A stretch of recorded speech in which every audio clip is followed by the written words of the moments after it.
Welcome to the Spiritual Abuse Podcast. This is Eddie. This is Joseph. And we are super glad to have you all today. Hey, just a quick thank you. I know that we recorded our first episodes and we got them up on Spotify and got them on YouTube. And finally, it took a while to get approved for iTunes as well. So we're on all the major podcast sites right now, and we've gotten some great reviews and feedback. So thank you guys. We appreciate that. And, the last couple sessions, we talked about a church that myself and Joseph and my daughter Hannah attended. But, as I made it very clear, we're not out there to bash that church. So we've got a special guest today. Our first guest on the Spiritual Abuse Podcast. His name is Adam Marrero, and Adam has got some harrowing stories of a church that he grew up in and things that happened there that are basically still affecting him to this day, the way that he views himself, the way that he views Christianity, and basically it was spiritual abuse. So Adam, welcome to the podcast, and tell us a little bit about yourself. Well, first of all, thank you both for having me. I listened to the first couple of episodes that you guys put out when I saw that Joseph had put those up on Facebook, and I reached out to Joseph, and I had previously talked to him a little bit about some of the stuff that had happened at this other church that I had kind of grown up in, and then he reached out to me a couple days after that and asked if I'd like to be on, and so I'm just kind of bewildered. I'm sitting here and doing a podcast. I never thought I'd be in this position. So, well, the fun part is that we're doing this. Last time on the first three, we were in the studio in my house, and we were all in a pantry in this tiny little room. But now we're doing it via Zoom because I'm up in Ohio, and Joseph is in Tulsa, and you're in Central Tennessee. So it may not be the exact same quality as our last one, but at least we've all got good microphones. Well, at least two of the three of us have good microphones. So Adam, kind of take us back to the beginning, how your family, how you got started out in church. What's your early church experience? Yeah. So I was born and raised here in Middle Tennessee. My parents and I went to a pretty prominent church here in Middle Tennessee that I really don't have any early memories of. I was really young, maybe 2 or 3 years old. I want to say maybe about the time I was 5, our church that I fully grew up in kind of branched off of this church in Nashville and kind of started their own thing. And this church we didn't really have a building that we were in, so we rented out a space in Donaldson for quite some time, and we had to go in and set everything up in the mornings and tear everything down in the afternoons. And some of my earliest memories were being that kid carrying all the chairs out into the auditorium to get them all set up for everybody to sit in at like 7:30 in the morning on a Sunday. So, that church kind of bounced around to a couple of different buildings until we got really situated, I'd say maybe around 2001 or so. And then kind of ultimately that church ended up kind of dissolving around 2004, I believe, just from a wide variety of different things, which we'll just kind of get into and cover later. But it was a wild ride growing up. I was homeschooled. And I think being in a very charismatic, non-denominational church and being homeschooled is kind of like that's a double whammy right there for a lot of people in terms of the people that you surround yourself with. Joseph, you and I both were in a tutorial for homeschool. I remember you had mentioned that in an episode earlier. But you're just surrounded by the same people that are saying the same things. We're regurgitating all of the same stuff that we hear from our parents or that we hear from our friends or that we hear from the pulpit. And it's a very isolating environment to grow up in, but it doesn't feel isolating. I never felt like I was closed off from this other big part of the world that I didn't know anything about. And I think it's just because I didn't know it even really existed, because everything that I knew was right there in front of me. My whole environment was very curated and very structured. And we had freedom, but it wasn't, I didn't just get to go and do kind of as I pleased, but it definitely felt like that a lot of the time. You're involved in. Sure. Quick sidebar. What TV shows as a kid were you allowed to watch and not allowed to watch? I always like hearing this from homeschool kids. What's really funny is when I was telling you earlier that I was kind of typing up some talking points, that was actually one of the things that I had. Well, go ahead and use them. Had typed up. Yeah. So we certainly were not allowed to watch a lot of stuff. This is kind of a two-part question, because it's a lot of what we weren't allowed to watch, but also what we weren't allowed to listen to. We did not get to listen to any like mainstream radio stations in Middle Tennessee. So 107.5, 106.7, couldn't do any of that. It was Way FM on 88.7 or nothing in our house. And that was the cool Christian station, 88.7. It was. Yeah. And if you were with my dad, it was talk radio on AM. So that was it. We got talk radio or Way FM. That was it. Are you talking Rush Limbaugh? Probably, but I don't remember. Okay. I hated listening to talk radio, and I just like stared out the window and tried to pretend that I was listening to anything else. I was like 7. I didn't know what talk radio was. I didn't know what they were talking about. But no, I watched a lot of Arthur. I remember that. A lot of the educational shows on PBS, those were parent and Jesus approved for sure. We did not get to watch Harry Potter at all because that was witchcraft, and it was demonic in nature because there was magic and spells and whatever. And a lot of people that I grew up with were kind of in that same boat. I didn't watch Harry Potter until I was in my 20s. And then I spent like a whole weekend like binge watching all of the movies, and they were fantastic and I loved them. And I just, in my 20s, I kept thinking to myself while I was watching these, like, what's so bad about this? Like, there's nothing wrong with this at all. Like, it's normal. It's fiction. And I think that, that has changed a lot, in the years since that kind of happened to me as a child. I think there's a lot of less strictness around kind of works of fiction and movies. You look at you have like Wonder Woman and the Black Panther and all these other like really cool like superhero movies. We weren't allowed to watch those either because that was all people could fly, not natural. That was obviously not. We weren't allowed to do. I've got some unchurched friends that listen to this podcast, and they're going to hear stuff like this and go, what in the world? How in the world did you people grow up like this? So I was not that way.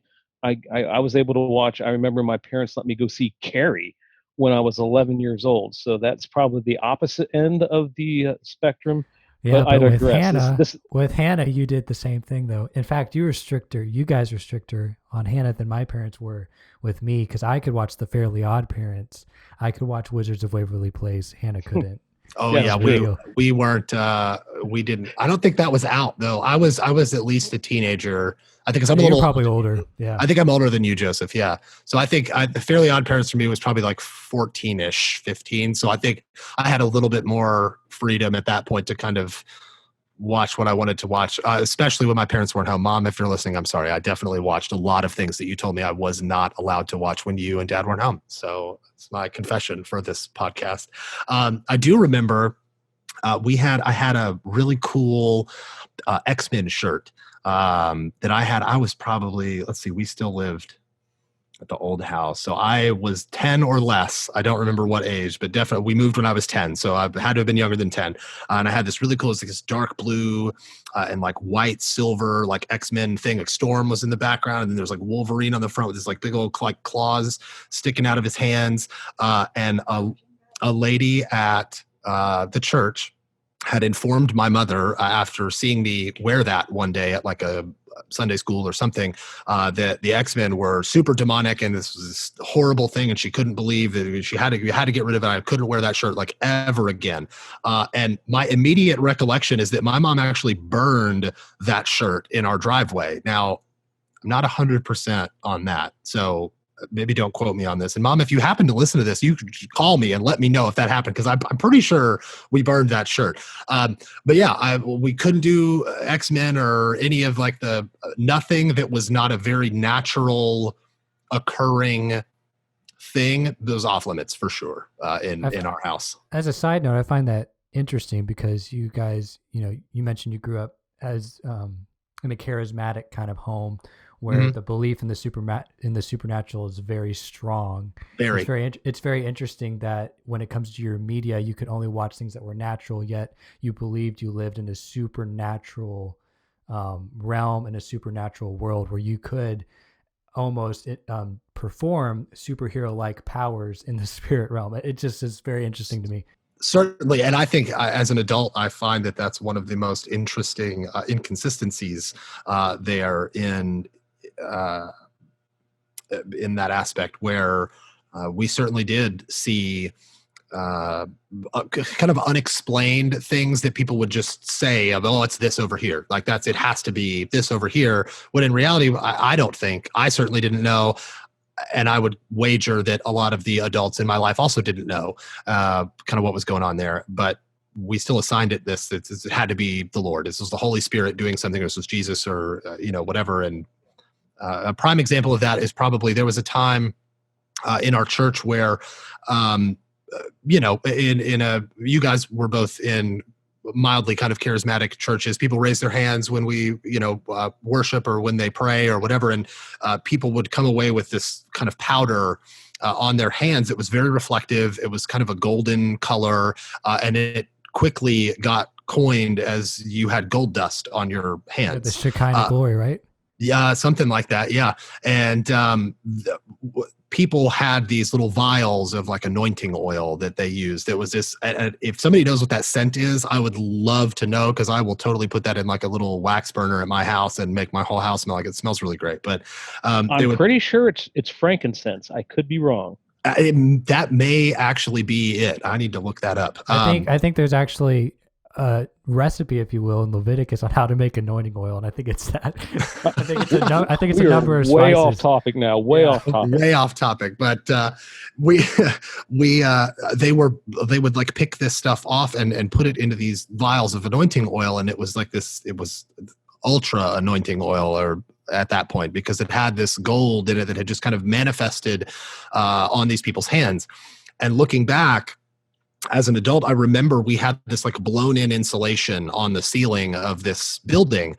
This was a much older building. It didn't have ceiling tiles in it anymore. And I am 99.9% confident that was just that stuff falling from the ceiling and landing on these people's hands. And we arbitrarily assigned this was like the something that the Holy Spirit had done and put this gold dust on your hands. And in reality, it was probably just insulation. So that's a prime example of us believing in some sort of what we would have thought would have been a supernatural occurrence. It was very natural, and it wasn't anything, significant. And so the inconsistency in your media, that's very interesting. Yeah. But yeah, Eddie, what were you saying? Well, this is the Spiritual Abuse Podcast. So Adam, in this church that you grew up in, which is not the church that Joseph and I were talking on previous podcasts, what are some things that you saw that were a disconnect? Some things that you maybe didn't realize at the time due to age or something else, but as you moved away and became an adult and went out and served our country for 10 years, which both Joseph and I really do appreciate. What are some things you saw that to this day are hard for you to, make amends with? Wow, what a great question. I would say some of the things that I remember. Now, I'd like to go ahead and kind of preface all this by saying that the church that I attended and the church that you guys attended do bear a lot of striking similarities with one another. But I was involved in this other church a decade or more before I think you guys were kind of experiencing the things that you guys experienced in your church. There was an immense amount of control over just the things that we were allowed to do and the things that were godly in nature, the things that it was almost as if they had this kind of charted path for exactly what you had to do always in order to remain kind of in good standing, either with the church or with God specifically. And I always, as long as I can remember, I always thought that was so strange, because we would always hear about how God is a loving Father to all of us, and we're all His children. And I would look at some of the things that we were kind of challenged with, where there's a fork in the road, and you can kind of go one way or the other, and one way is clearly the right path to take, the other is clearly the wrong path to take. And if you end up taking that wrong path, there is a severe punishment for that. There is severe repercussions for that. But then I would relate that to my father, and I would look and go, well, my dad would never do something like that. My dad would never, especially when you look at like stories in the Bible where people made wrong decisions, and there were these horrific outcomes for some of those things. My father would never have, done something like that to me. And there was always this disconnect between the loving God that I was told loved me and cared about me, but then I read all of these stories that indirectly or indirectly kind of contradicted that. And then I compared that all, like I said, to my father, where, my dad loves me. My dad wants the best for me. And my dad, even though we have our differences as adults, we still have a good relationship. And, I am a first thought in his mind. If there was ever a situation where I was in trouble and I needed his help, he would drop everything and come running. Even if I had made every wrong decision in the book to get me to where I was, he would always be there. And Joseph, Eddie, as parents, I'm a parent as well. I think we can all attest that's the same for all of us with our children. If our kids had made, all these wrong decisions and had ended up in a place and needed our help, we would drop everything to run and help them. And it would be a loving, kind of nurturing, like, yes, you've done this wrong, but doesn't mean that I don't love you. Like, I can be frustrated with you. I can be frustrated at your actions, but I'm not going to hate you for what you've done. I'm not going to send you off and tell you I don't ever want to speak to you again. Like, let's get back to kind of neutral and figure out where to go from there and kind of get you moving in the right direction. Whereas I challenged some certain ways of thinking in this as a teenager. I was heavily as a teenager. You challenged ways of thinking. Yeah, I was heavily involved in the youth ministry there. I was the bass player. I was on the drama team. We would do various skits, either live or recorded. For either the live skits were generally for the youth group. The recorded skits were generally for like a Sunday morning service. And I was involved in kind of the community outreach. I went on several missions trips, one to out of the country.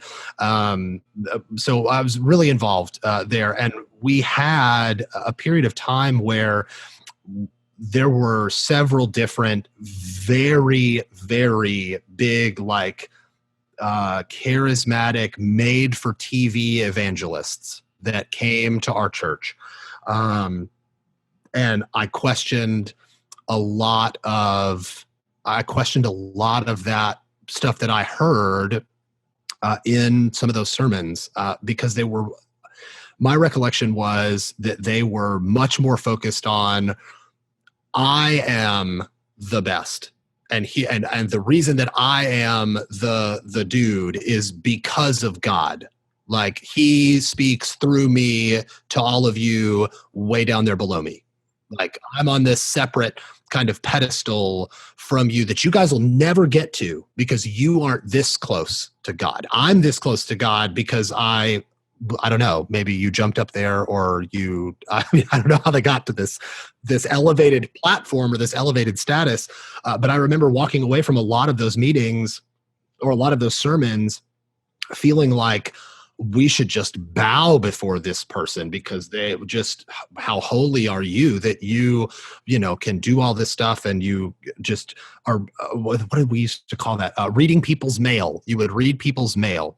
And I remember he would walk around the thing. He'd be, I'm going to read somebody's mail here tonight. And he would do, one of the person that I'm thinking of specifically would do the same thing that you see on the John Edwards TV show. Joseph, I don't know if you remember that. I don't know if you're old enough. John Edwards, Eddie, you might. John Edwards had a TV series where you could like connect with relatives who had passed away. And it was all these, the way that he did that, it was made for TV, and he would just go, there's someone out here who's lost an aunt. Well, you're talking to a bunch of people who have lost loved ones. So arguably someone in your audience is going to have lost an aunt. So somebody's over there like, oh, me. And you're like, oh, it was you and your aunt were not very close. And they would be like, oh, you're right. And you got a 50-50 shot of getting that right, man. Like it's not some, and there was this huge, but that was the same kind of thing that they would do in these sermons. He would walk around and there's someone here that's struggling tonight with addiction. Okay, well, you're talking to probably 30% of that congregation, like if we're being real, maybe closer to 40. And then he would pick an addiction. You're struggling with an addiction to alcohol. If I'm talking to you, raise your hand. So 5 people's hands shoot up because there's 5 people in the audience that are struggling with addiction. And we all ate it up. All of us did.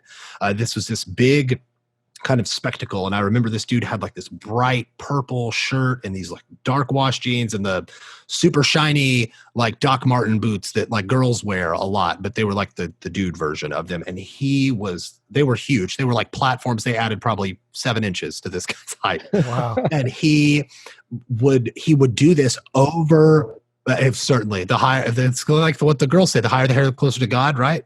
Yeah. Is that the and they would do this over and over and over again. And as a young child, when you're impressionable, that's amazing. That's a magical thing that you're witnessing. And the only thing that you have to kind of ground yourself there in that moment is, this is Jesus. God is speaking to this man right here, who is calling things into existence inside of people and saying, you right there, God told me this about you. When in reality, you're making very generalized statements that probably apply to a lot of people.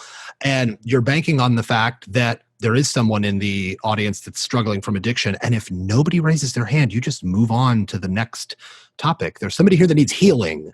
Like, oh, okay, yeah, that's me. I have, multiple sclerosis, or I have depression, or I have, whatever. And so that fundamentally changed the way I looked at leaders in the church, because then later in life, I had several other people in our church who gave some sort of the same kind of vague, ambiguous prophetic word over me that I accepted without hesitation, because it had been ingrained in me from such a young age that when the people on the pulpit with a microphone are talking to you, they are a direct extension of God, like in that moment. And I don't know if I ever really thought about as a child, what happens after they get off the pulpit. Like, are they still that same extension, or do they like the lighting is what gives them the power in that moment to be able to, It's the 7-inch shoes is what it is. Yeah.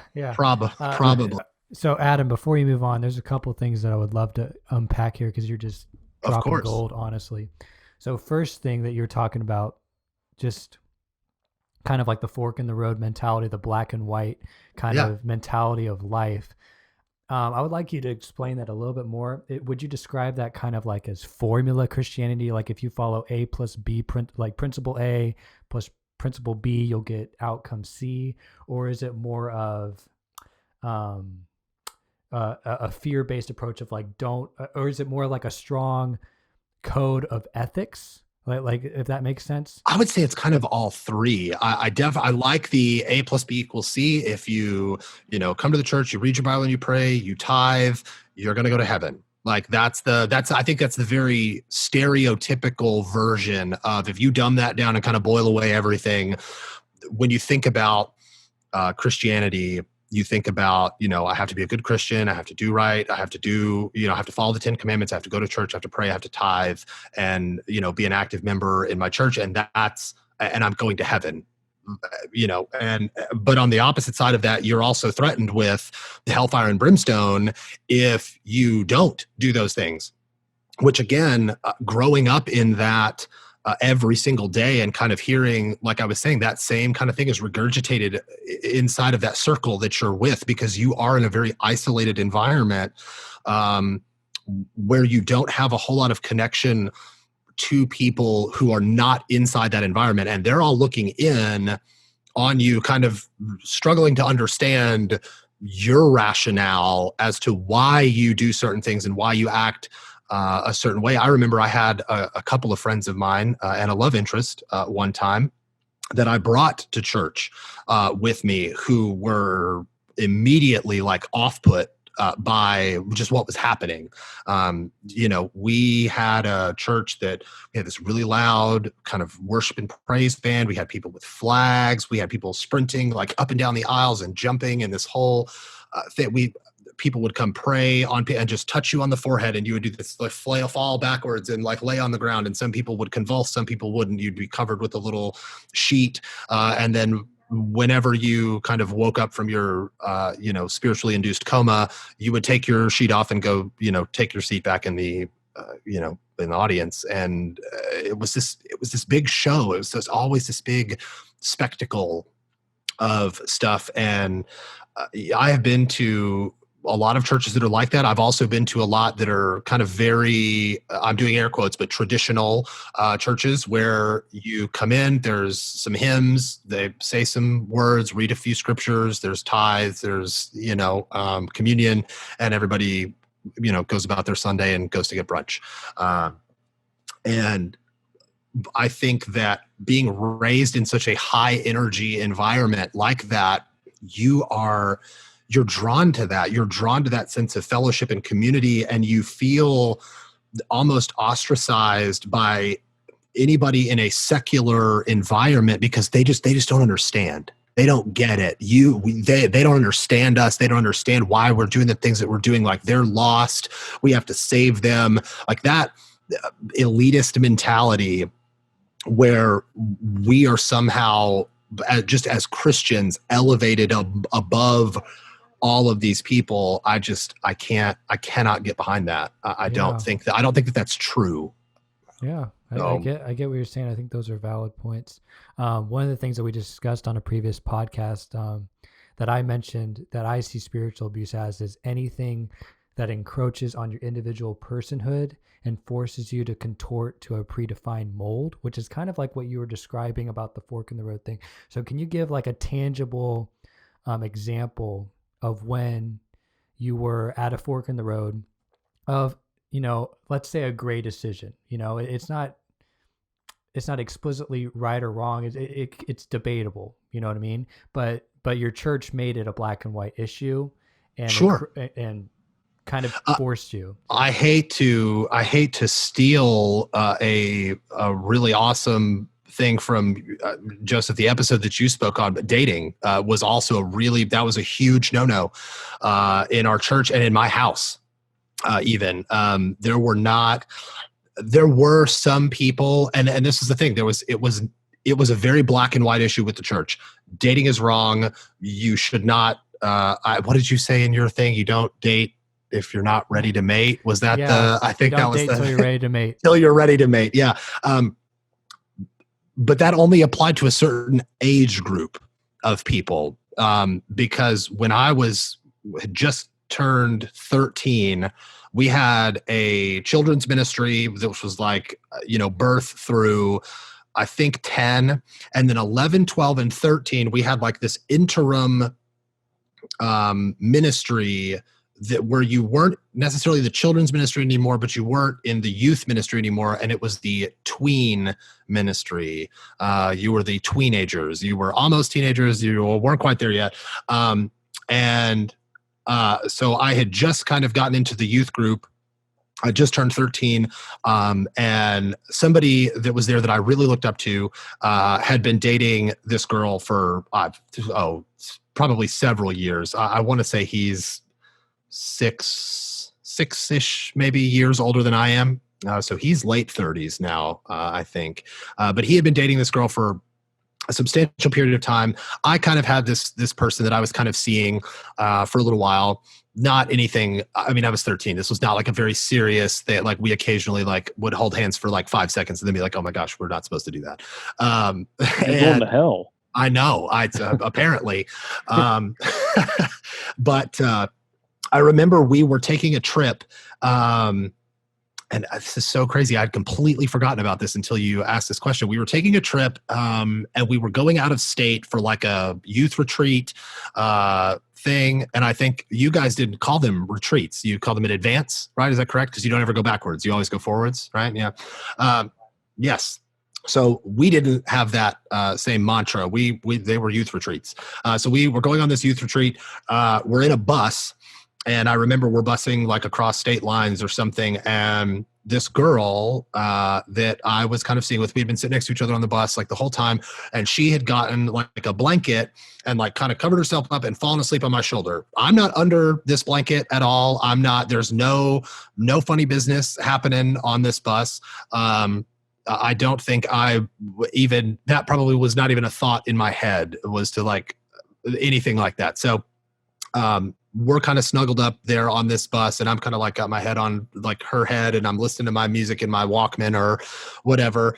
And I remember the youth pastor's wife came back and like yanked that blanket off of her, and woke her up and was like, "What are you guys doing?" And I was like, "What? She's asleep. Like, I'm just listening to music. Like, And she was like, "Absolutely not. You guys cannot be, you guys have to separate. She needs to do a different seat. We need to put somebody else here next to you. Like, you guys cannot be like that close to one another at all whatsoever." And I was like, man, and I challenged that by pointing out my friend, the one that I mentioned earlier, who was legitimately like, my arms are doing this thing, like as I'm holding someone, like cuddled up with his girlfriend, like 5 seats in front of us on the other side of the bus. And I was like, I mean, why are you going to get on to me about this? And you're just going to and they were like, well, they're older and they're more adult than you. And so we don't really have, I guess, the permission or the authority to say anything to them. And I don't know if that was out of a place of fear, where maybe they would be in that instance or in that moment very rebellious towards that and like kind of blow up on the youth pastor. And obviously you could not have something like that happen on a trip where then all of these other people on this bus would see somebody kind of stand up to that authority. And I think that's likely why they didn't say anything to them. But again, young, impressionable. I'm a brand new kind of to this environment with this group. And that was definitely one of those kind of black and white things where you are certainly not allowed to do this because it's immoral and it's not right. You have to wait till marriage to apparently be able to, touch someone in any capacity. But that doesn't apply to these other people once you get a little bit older, I guess. Yeah. And that was go ahead. Go ahead. I was going to say, and you're probably familiar with the term, but I think this is called purity culture, where it's almost like a demonization of sexuality. And for our listeners out there, I'm not advocating for freedom of sexuality in the sense of like you become hedonistic or anything like that. But what we're talking about is a specific culture where even engaging in the topic of sexuality is taboo and it's treated as icky, and that can have lasting effects on someone's development. So Adam, as much as you're willing to share, how did purity culture affect you in your adolescence and growing up into adulthood, maybe even to where you are now, as you reflect on that, on how the church handled that in such a delicate period of your life when where so many changes are going on? Yeah. So that's a kind of multi-part answer there. I'll start by saying, that I've actually looked into and read a lot about the lasting effects of purity culture on just different individuals as they either grew up and kind of left the church environment or grew up and stayed in a church environment, but still felt really trapped inside of that purity culture, even as a married adult, because there was a period of time in my life where I was questioning just choices that I was making. And I started to do a lot of research on, are there other people out there that are struggling with the same kind of thing that I was struggling with? And I found that largely that issue affects women a lot more than men. But the stories that I read were from a lot of women who had been married for 5 to 7 years who still felt that sex was this taboo, like they still felt dirty, even in a completely normal relationship with a loving, consenting partner, and you're married. This is not you towed that line and you did everything right by the book, and you still felt bad about having an intimate relationship with your spouse. But it's because that is so heavily ingrained into your brain that like it's dirty, it's wrong, it's icky, you can't do it. No, it's a sin. Only up until this point. Once you put this ring on their finger, like it's all bets are off. But you've never experienced any type of intimate affection, whether that's holding hands, kissing, or even down to intercourse with somebody else up until that point in your life. I know people personally who the first time they ever kissed someone was on the altar. I definitely kissed several people before I was married, but I can't even begin to wrap my head around the lasting effects of what that does to someone psychologically when you think about how long you spent telling yourself like, no, that's a sin, it's dirty, I'm not supposed to do that. And then on what's supposed to be the happiest day of your life, you get to do this, and do you feel conflicted about what you're doing right here in front of all these people? Like, is this supposed to be a private thing or whatever? I've read a lot about that too, Adam, because basically what you're telling young people is don't have feelings, don't have passions, don't have feelings, don't have passions until you're married, and then flick that switch, and then everything's okay, and it should work out just normal. You'll figure it out because you're married now. And there was a big, powerful book. I don't know if you ever read it. It's called I Kissed Dating Goodbye. It was by a guy named Josh Harris. And man, youth pastors and parents loved that book. And it's like, oh no, you're going to read this. This is how you do it. I've kept up with Josh Harris. He's renounced that book, and he has apologized for the purity culture and the damage that he's caused in the body of Christ. And he said he's going to spend the rest of his life making amends for that. So that is a big deal. I know we're coming up against time here. So Adam, tell me. I've never heard of that book. I'm actually interested in that. I'm going to look that up after this. Yeah, and look it up. Josh Harris. I Kissed Dating Goodbye. And if you follow him on Instagram, it's a whole different world for him now. He actually became a pastor of a big church and was doing all that. And then him and his wife, they never recovered. They just never recovered. They are now divorced and going their own separate ways because of that purity culture. But that's a different podcast. So tell me about what happened to the church that you went to and what happened to the pastor. That is a fascinating story. So the pastor of this church kind of got himself into a little bit of hot water, and this actually kind of directly relates to the question, Joseph, you just asked me. The pastor had written a book, and for the sake of keeping everybody anonymous, I'm not going to name the book. I'll just call it the book. But this book kind of centered around is spiritual legality. Is that a phrase? Do we use that? It is now. It is now. All right, we're going to run with it. It centers around the spiritual legality of masturbation and whether that is kind of acceptable or not. And this book was filled with a lot of personal thoughts and opinions on it, and that were not necessarily biblical in nature, and a lot of anecdotal stories of how he struggled as a young adult. Then I don't know if that was teenage years or maybe early 20s of, dating women and obviously wanting to have some sort of an intimate relationship with them, and understanding though that was a sin and that he should not do that. And his solution to that was to masturbate before he went on a date so that he was not tempted to sleep with women after the date.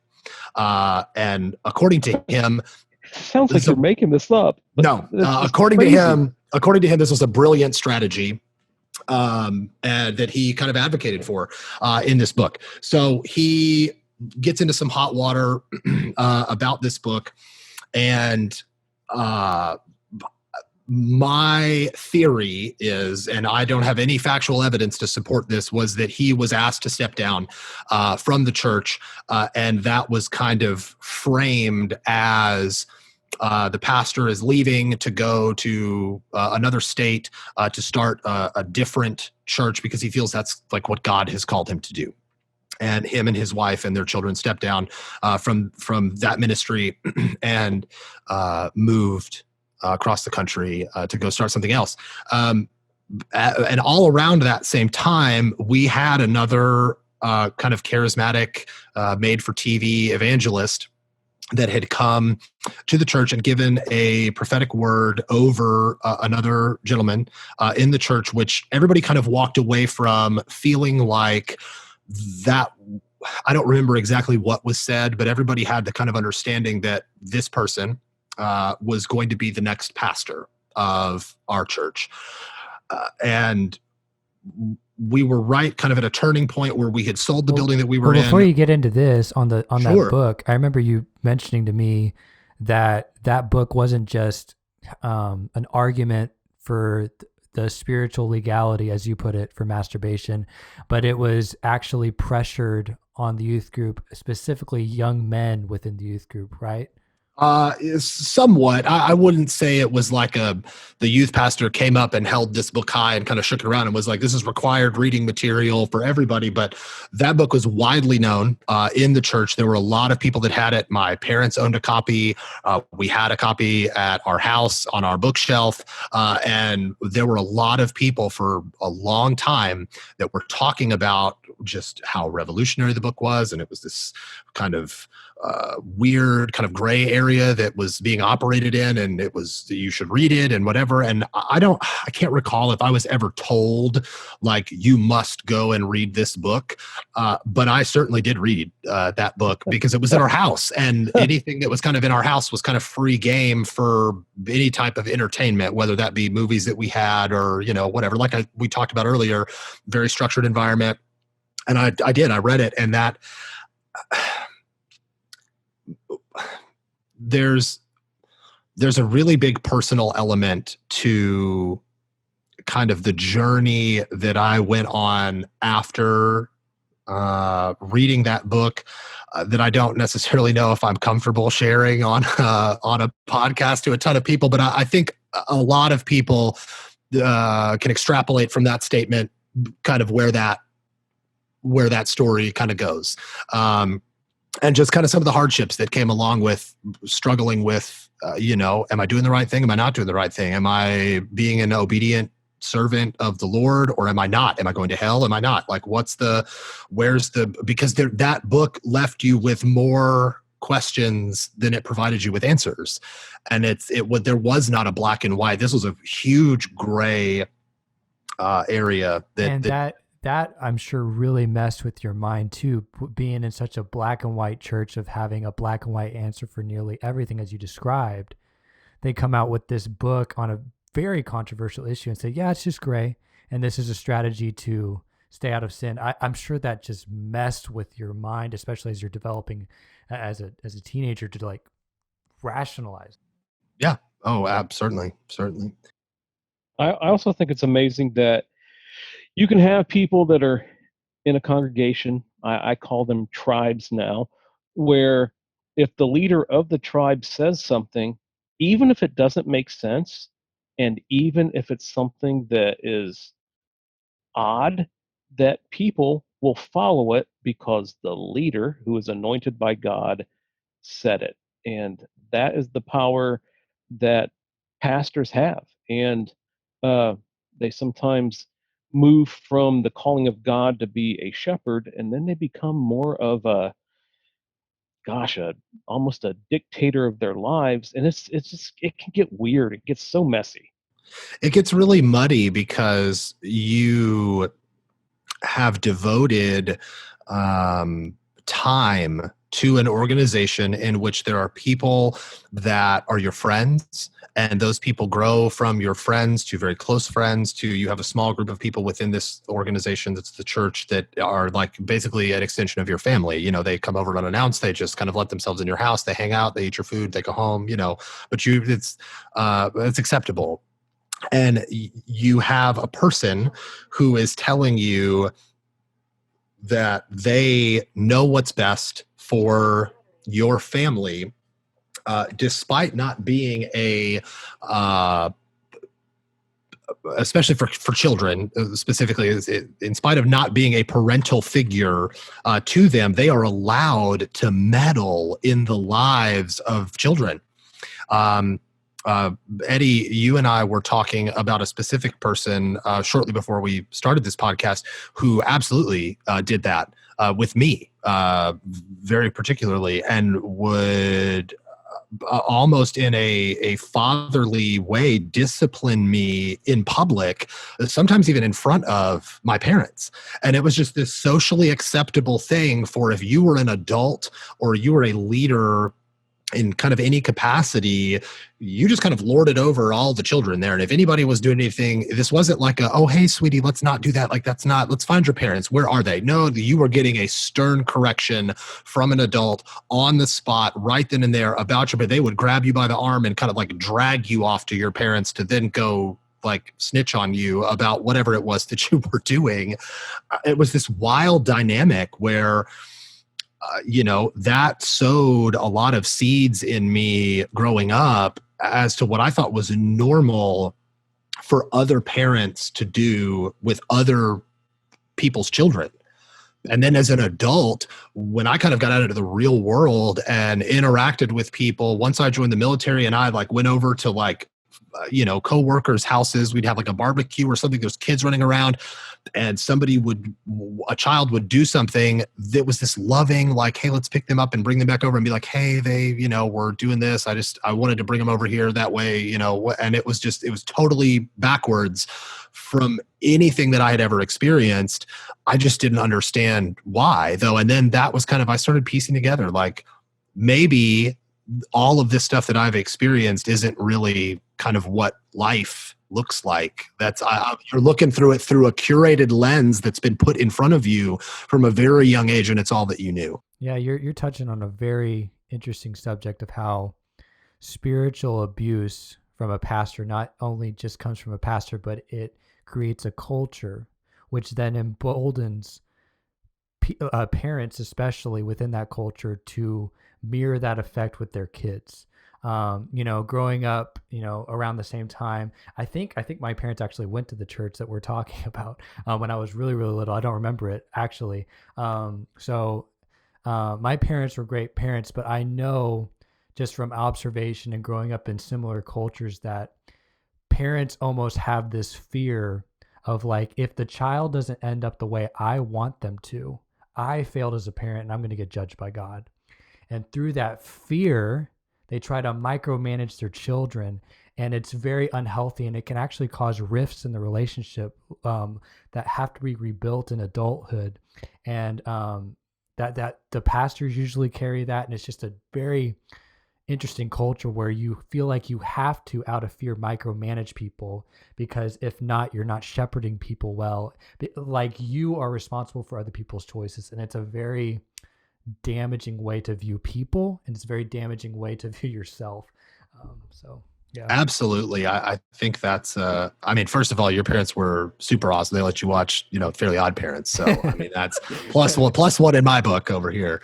But I think that there is a degree of control from the pulpit that then when you subconsciously are kind of submitting to that control from another person, and you feel that you are beneath this person, and there isn't anybody beneath you, so you have to put people beneath you because you are an adult, and you certainly can't have someone lording over you as some sort of an advisor or spiritual father or something. And so you need those people underneath you.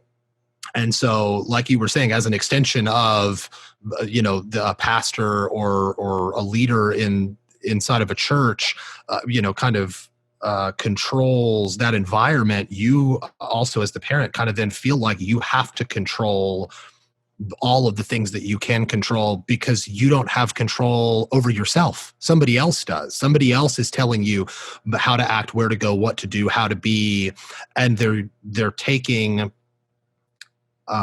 scriptures out of the Bible and telling you, they're quoting them to you every Sunday, and they're telling you this is how it's got to be, and you're submitting to that, and then you're making your children submit to that. But then by raising your children in that environment, you're just building foundational elements for your children to do the same with their children, and their children's children to do the same with their children. And you're creating this generation of people who are being controlled by what somebody said 50 years ago. There's a couple of for lawsuits' sake, we're not going to mention them right now, but I'm certain you know who I'm talking about. He's long gone, and that religion is still going, and they are still talking about the person that started that years and years and years and years ago.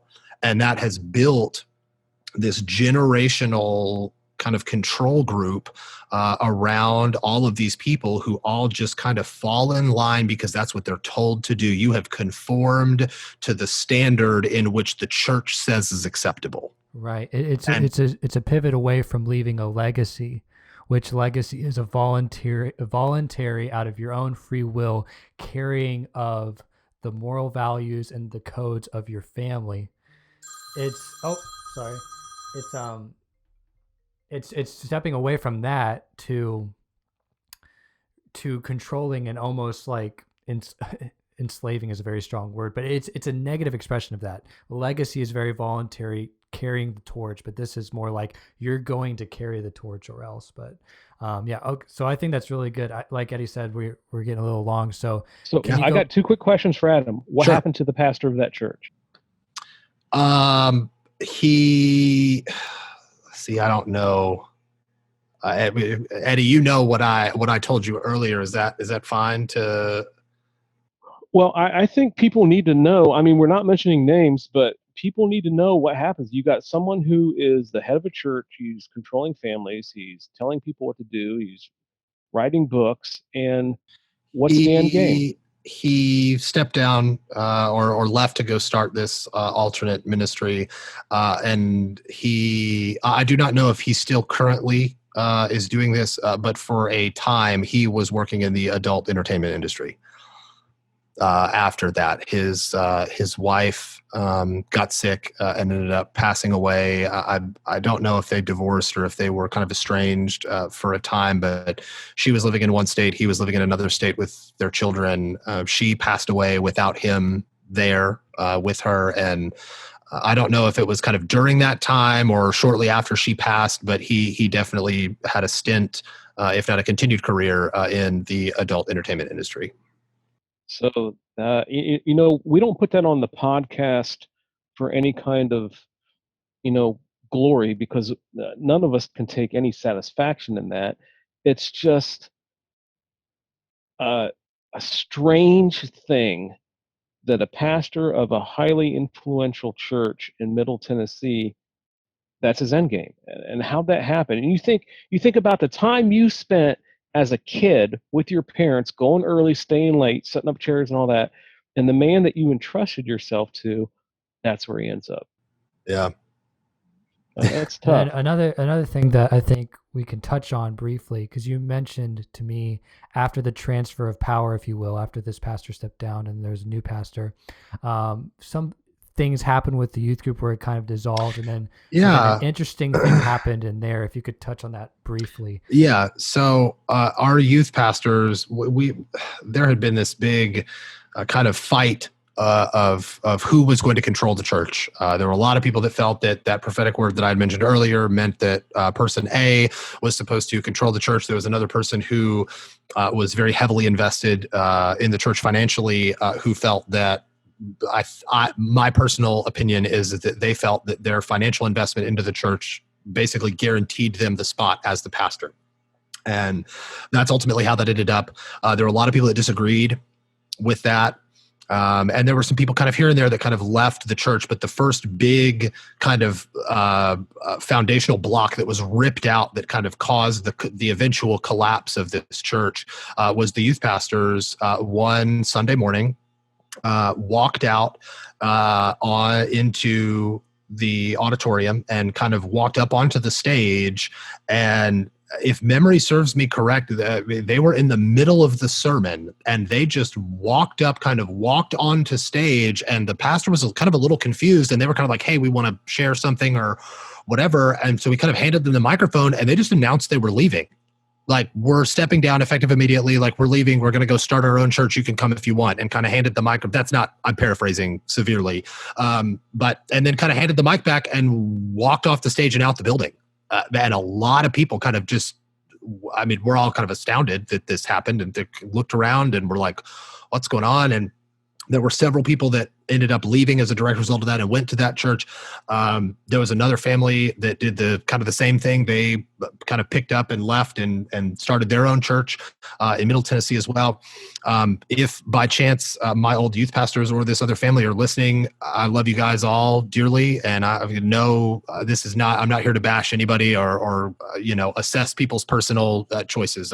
We're just here telling a story of kind of what happened. We were all kind of left in limbo, and with no real direction. We didn't have I don't think we had an associate youth pastor that kind of stepped in. There were a lot of kind of the older, or like early 20s kind of real big like adult leaders in the youth ministry that kind of stepped in for the interim, but that youth group never recovered ever. And I'd say within 6 months, 7 months, that it was done. Like the whole church, like that was the foundational block that came out that then kind of started that collapse. And in regards to that other story, Joseph, I'm going to have to pass on sharing that specific one. I tracked down a couple of people and had some discussions, and I got some conflicting answers on the kind of foundational truths surrounding that. And I don't want to preemptively say something that I can't verify as a factual, because I was not privy to that information for many, many years after. And then after we had talked about that, I was like, before I get on and like say this, I want to, verify that as best I can.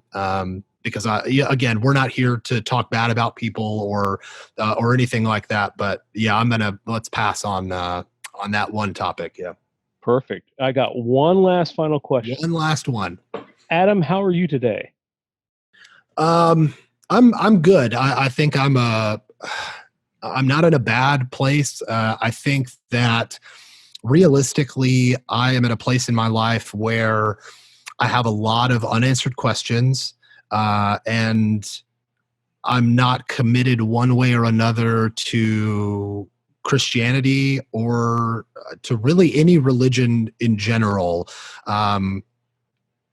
I like tangible things. I like things that I can touch, that I can see, that are verifiable. I'm very grounded in science and what we can prove. And I think there's a huge element of trust and belief as it relates to any religion, not just Christianity. But you really do have to believe and have faith that the words on the page and the teaching that you get on Sunday, that there is grounded truth and validity to those statements. And I think I'm just in a place where I can't verify that in any type of a physical way, and I'm struggling with that. And I don't think that that's indicative of me, being a heathenistic sinner or anything like that. I think that a lot of people struggle with that. And I think a lot of people quietly struggle with that. I think there's a lot of people that may have that struggle, but they're afraid to even speak that because of what the repercussions inside the organization would be if it was found out that you didn't have that faith, or you were questioning, what the church was teaching or what's in the Bible.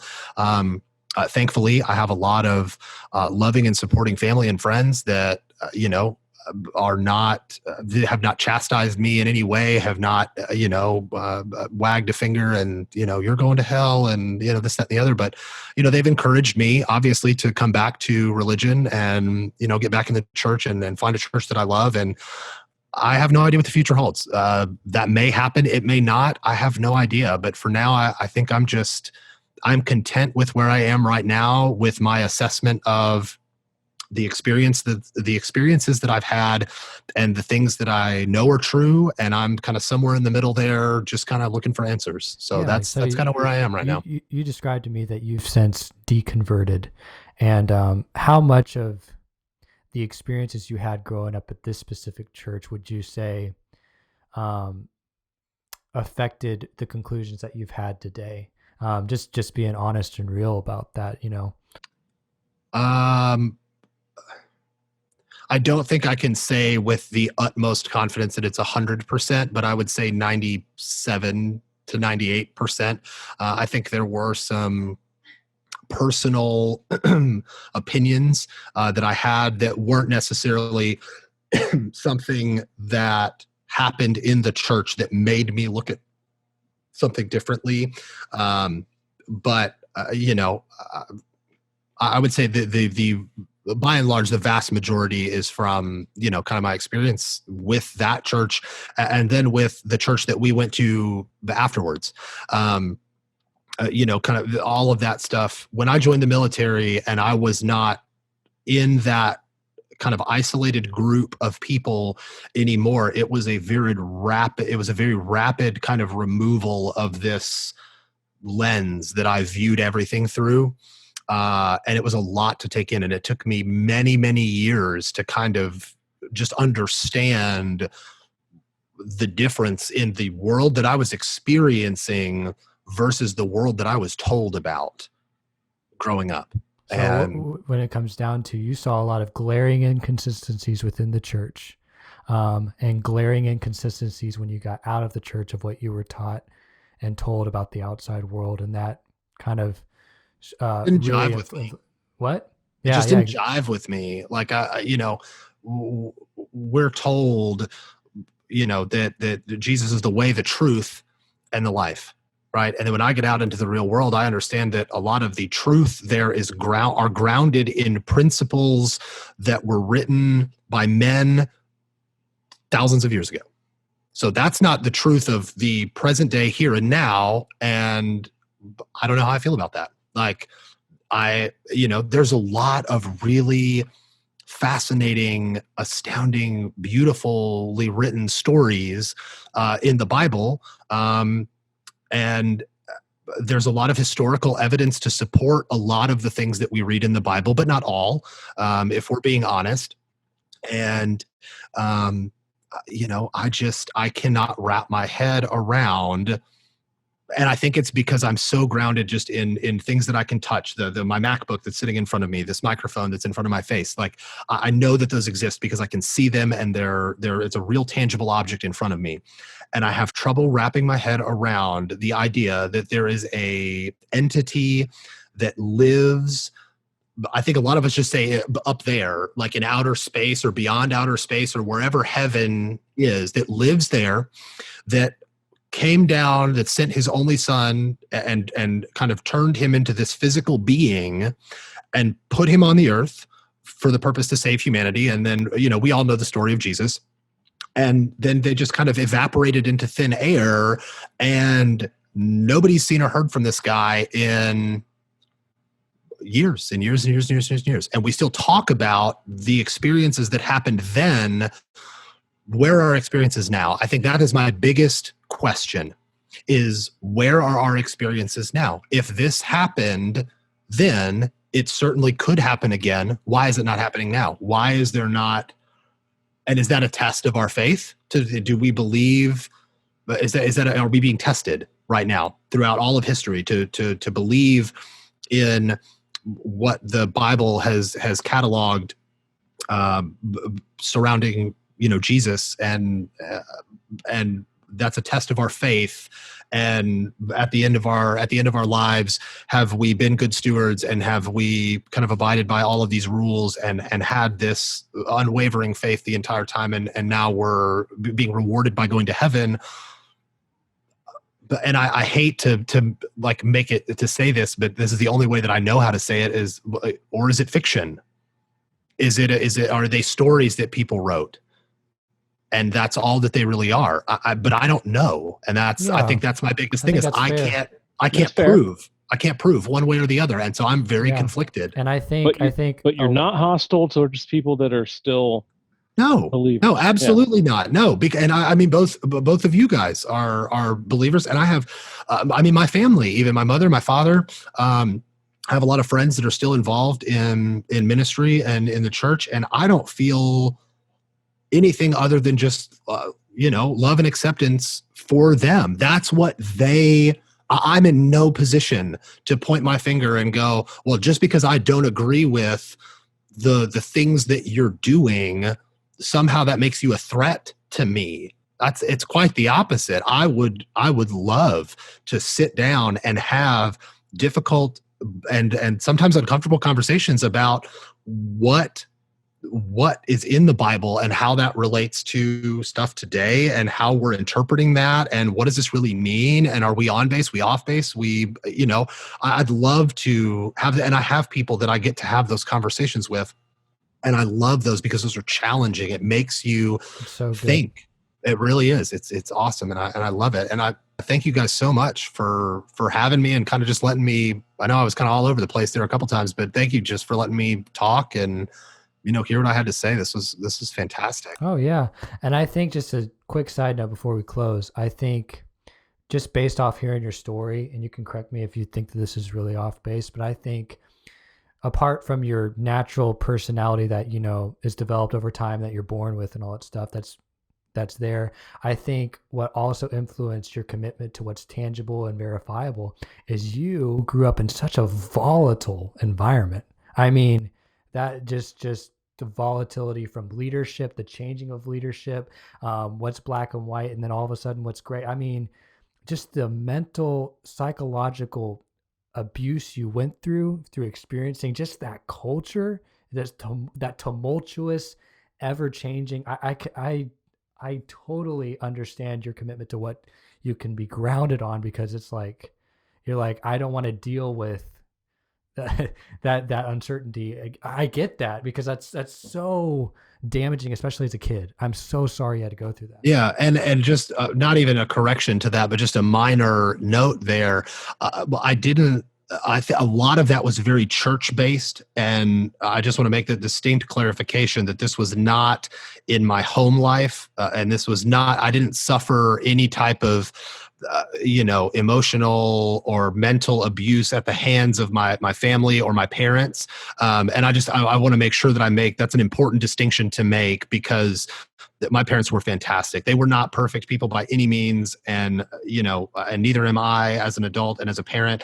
But I think we all do what's best for our children the best way we know how at the time. And that's something that my mom told me. We were actually having a discussion about some of this stuff a long time ago. And she said, honey, we tried our best with the stuff that we had at the time. And at the time, this is just kind of what it was. And that's really resonated with me over the years, because that's very true. My parents were not bad people. And I don't think that having us in that environment was necessarily a bad thing. I took away a lot of really great life lessons and whatever from the people that I interacted with and the experiences that I had. And it's kind of turned me into the person that I am today. But my parents weren't, overzealous and manipulative and abusive or anything like that. I think a lot of that was just the the drastic change in the environment that I was included in, kind of like what you were talking about. It's just this very tumultuous, like everything's kind of all over the place. There's black and white, but no, there's not. There's this gray area, but you can't be in the gray area because you're not old enough. But these people over here, like that's okay for them, but they still have to follow this black and white thing. Here's this guy that should be on TV who's making people stand up out of wheelchairs, and then they walk out the doors of the church and nobody ever sees them again. Like when you see that as a child, I immediately believed in divine healing. Like this guy could just touch you and you stand up out of a wheelchair. You give this story about you've been paralyzed for 20 years and you're walking for the first time, and you walk off stage, and looking back, that person, the person I'm thinking of, this is the Gaylord Entertainment Center when it was still the Gaylord Entertainment Center many years ago. They got up off the stage and walked off as if they had never been paralyzed before. If you have ever seen somebody who is attempting to walk after being partially paralyzed for any length of time, they're like a brand new deer. Like they're just all over the place. They cannot walk. They can't balance. Those muscles have not whatever. And this person was brought up in a wheelchair. They were healed. They stood up. They gave a story. Then they walked down a ramp, and I had never seen that person before, and I never saw that person again.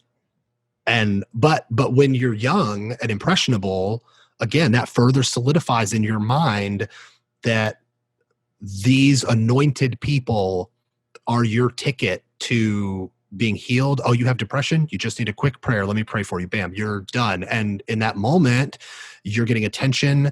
You're, being cared for in some kind of a way, and you feel a little bit better. And that's what brings you back. And the more that you come back, the more that you get involved, the more they've got a hold on you. And that's how that kind of cycle starts, as you get these young and impressionable or vulnerable people that witness these big spectacles, and they feel connected with the people around them because there's that high energy, like very big, like everything's this big kind of grandiose thing. And that traps you in a place that's not healthy for you, because it's built on a illusion that you don't even understand as an illusion. You're being manipulated from the moment that you walk in that door, and you don't understand that you're being manipulated until, in Eddie's case, decades later. 29 years later. 29 years. Oh, I knew before then, but then due to cognitive dissonance, that's a different story for a different story for a different time. Adam Marrero, oh my gosh, thank you so much for joining our podcast. You are a pleasure, and I can't wait to hear the feedback on this, and we just appreciate you. Joseph, I'll let you close it out. Yeah, well, thanks again for listening to the Spiritual Abuse Podcast. Feel free to give us a rating on Apple Podcasts. If you're watching this on YouTube, give us a like, maybe even subscribe, and hit that notification bell. But most importantly, leave comments wherever you can. Send us an email at thespiritualabusepodcast@gmail.com. We want to hear your story. We want to hear your thoughts. Follow us on Twitter at @abuse_podcast. Again, we just want to hear how this podcast may be affecting you. And we're just here to empathize with you and to hear your story and to validate your experience. So be blessed. Have a great day, and we'll see you next time.